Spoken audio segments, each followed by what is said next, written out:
Hey YouTube.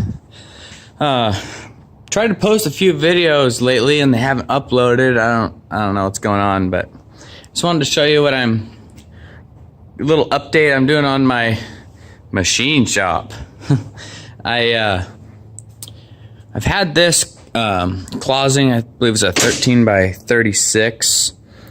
It's a really nice lathe, but I never have used it. I got it from a buddy. It's got a steady rest. You know, it's real. You can look at the headstock. It's real heavy. You know, even the tailstock's heavy. It's a nice lathe, but it's a 240 volt 3-phase. So I've never done anything with it. So I have some projects I need to work on for the skidder yet. I got this brass stock here, or bronze 660. I think it's 660 bronze. I can't remember. It's from work. Aluminum bronze probably. To replace for the spherical bearings for the blade pins. I need to make pins and bushings, and I'm gonna use that bronze. And but I didn't have a 3-phase. I didn't want to, you know, that's 3-phase, and I don't have 220 to the shop. But I thought I'll just buy another lathe. So I bought this little South Bend, and you know, it was 220, and I'm like, well, I guess I can, you know, justify putting an extension cord out here.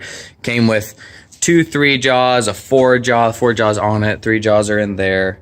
One of the 3 jaws are actually bad, has a crack in it, which is fine because I'm going to use it for toe clamping to this so I can hold round parts for drilling offset holes and stuff.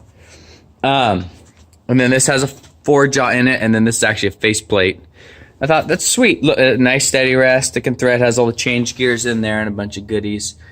It's like, sweet. It'll be perfect for, really, this is the size, no, this is the size that I need for what I like to build. But for right now, this would be perfect. And so I bought it, brought it home, and that's a 3-phase motor. Someone put that one, so from what I understand, from what I've read, I can't see any provisions on it to, you know, rewire it to single phase. This originally, I guess, this motor and everything didn't go on here. You can see this is an add-on, and they did a really nice job. This is where a flat belt would be. They machined in, you know, for the V belts, 3 V belts here. Did a really nice job. But it's got 4 speeds here, so you don't have to always change with your, you know, your back gears and everything. So that's nice. But it's 3-phase, so I was really upset. I told my wife was already kind of angry that I bought the lathe to begin with, and but she was sweet, and she bought me this variable frequency drive that converts. Well, I don't know exactly how they work, but pretty much you can run 3-phase equipment off of single-phase power. So she bought me this, which is awesome. What my goal is this corner of the shop from here to here will be machine shop. Eventually this will go, I want to put a mill here, but drill press. I don't know where I'm gonna put this grinder yet, but it's got a green stone for grinding carbide and then a regular stone for high speed. So I put those stones on it, and then my regular one with the wire wheel and stuff's there. And then this will be the fab shop. So this will be, you know, I'll have my wrenches and everything in here, hammers and everything there, torches, welders, blah, blah, blah. And then this is gonna be where the saws are gonna be. Bandsaw will go here, and then that plate is for that steel chop saw, and I'll build a little table, and I'll put that steel and I'll bend it at like a 90 so the sparks hit the steel instead of against my shop. And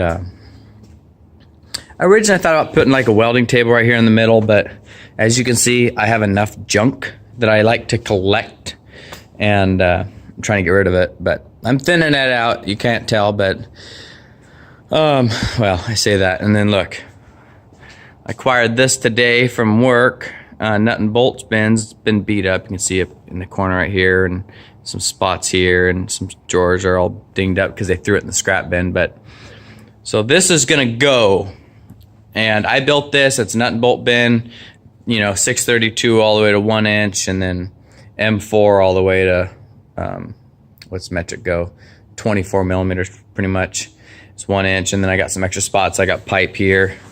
But this is it's nice. I built it the same width as the pole here, and but I'm gonna give it to my friend. Those are gonna go and they'll stand right up here, and that'll leave all this extra room for something else. I might build some nice shelves in here, or not sure, but for now I'm gonna put the air compressor, 60-gallon uprights in the garage. It's gonna go right here, and then I'll probably put the pressure or the solvent tank next to it. And then, of course, when I plumbed this in with air, I put provisions for, because I knew I was going to put the air compressor around here somewhere. I was actually going to tie it in there, but you know, and then I can have a spot for put a nice. Everywhere I have power in this shop, I ran air, but I have all these nice little, you know, 4-6 foot air hoses just for blowing things off, and I did that everywhere in the shop that you see. Everywhere there's power, there's air. And that one's got a fitting here, and then on the other side it's got the hose reel. But best thing I ever did. So even by the lathe, so I can blow chips off. But so, and then I'll probably build a little rolling stand for that sandblaster. My grandpa gave it to me. I don't know. I probably shouldn't have took it. I don't really sandblast a lot of stuff, but it'd be nice for using it once in a while. But that one, they're cheap, they're dusty, so I'll probably put it here on a rolling cabinet so it can sit up next to the door, and then if I need to sandblast, I can kind of open this door and might let some of the dust out. So, but anyways, that's what's hot and new with me and my little machine shop here. But you know, I gotta get rid of a lot of stuff. Those batteries are for the Peterbilt. And got live steam stuff, gondola over there, piled full of junk and stuff. But yeah, I think that's my plan, is I build this into a machine shop for fabricating stuff. Because you know, this is what's going on. Is I worked in a machine shop for 7 years, and I was miserable. And then I went back to logging, and I love logging so freaking much. But there's that part of that niche about machining that I really miss, and so I decided I'm just going to build a little machine shop in here that I can, you know, machine stuff. And until I can afford to buy a mill, I tried milling on that drill press, and they're just not designed for it at all. And I knew that, but I mean, they're really not.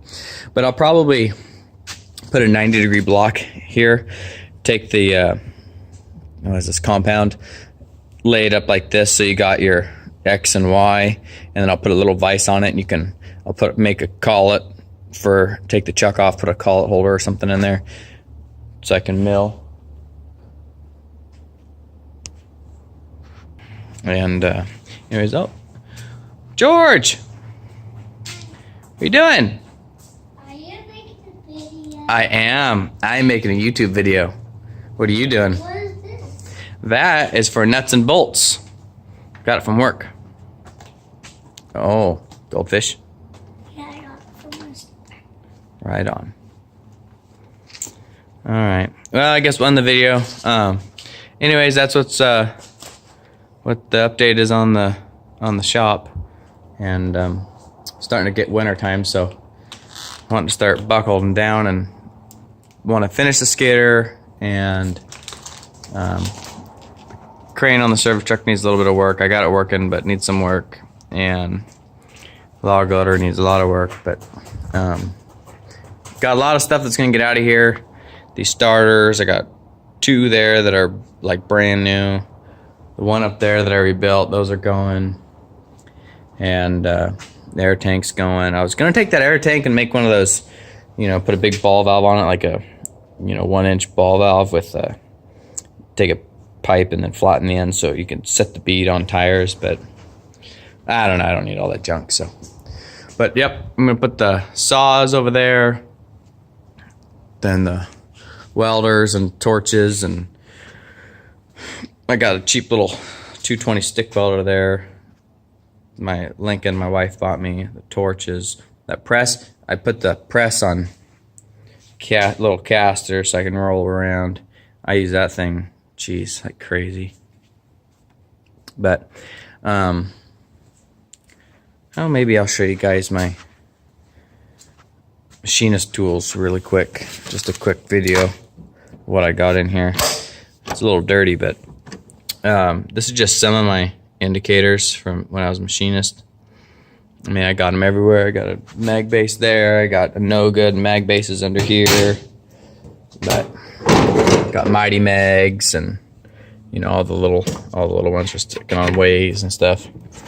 You can't. Everyone should have a machinist handbook. You don't have to be a machinist. You should have a machinist handbook. So much knowledge in there. Scales. This I use for sharpening drill bits. Feeler gauges. Spot scribing lines. Deburring tools. Just miscellaneous, high-speed form tools, taps and dies, little stuff. This is where I keep all my. It's not like junk drawer. It's got some tools I made for when I was cutting keyways and internal splines.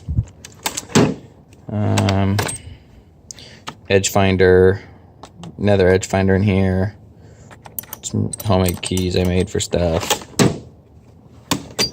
1, 2, 3 blocks. 4-inch digital caliper from Harbor Freight. I used to use that all the time. It was definitely worth the money.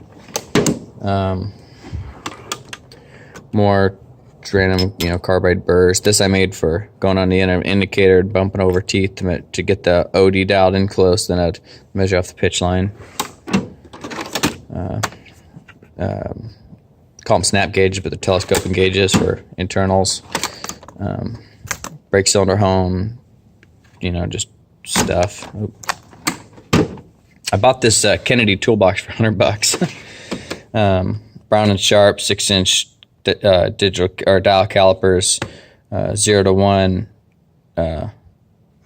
Chinese knockoff of a Mitutoyo micrometer. That is a nice micrometer. Carbide faces, reads in tenths. Just as accurate as my Mitutoyo. Finger indicator. My Mitutoyo 8-inch digital calipers. These are some extensions I made. They're longer for mag bases for stuff. Starrett finger indicator. Craftsman kind of a finger indicator.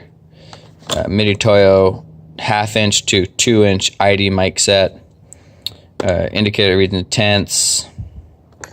Starrett button indicator. 12-inch dial calipers. Cheap set of 12-inch dial calipers. Some parallels. These are tooth veneers. They're about $1,000. Got them given to me. This is a. I think this is. It's a Mitutoyo case. I think it's a Starrett. Yeah, Starrett. 1-inch calipers. This is some just random stuff. What's in here? Oh, this is just. Yeah, more stuff I got. In here is a 4-inch micrometer. I had a whole set of micrometer, or 6-inch micrometer. I had a whole set of micrometers. I sold them, and I should never have done that.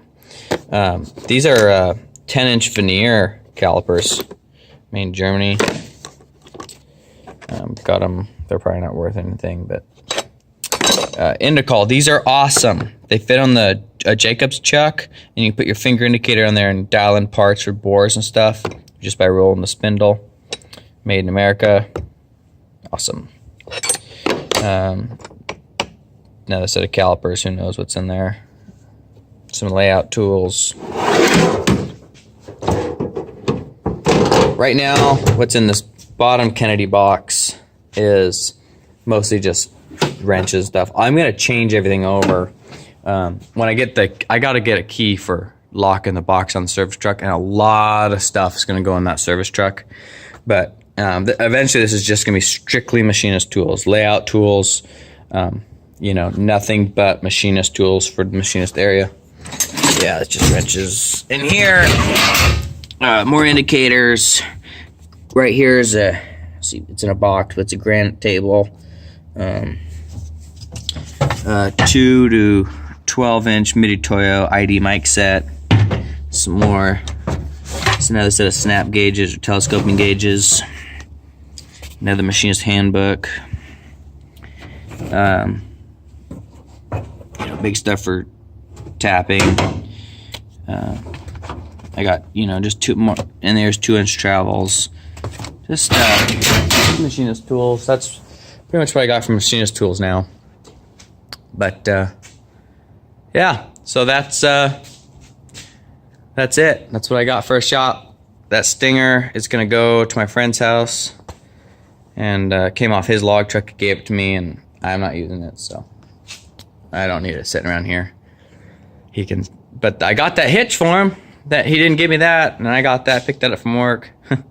So, anyways, talk to you guys later, and hopefully next time you see a video, I'll have the nuts and bolts bin up there, and I'll put away in the shop organized, and the stacks on the Peterbilt. That's what I'm hoping to put on, is those stinking stacks. They just take up room. So, talk to you guys later. Have a good week, and cheers.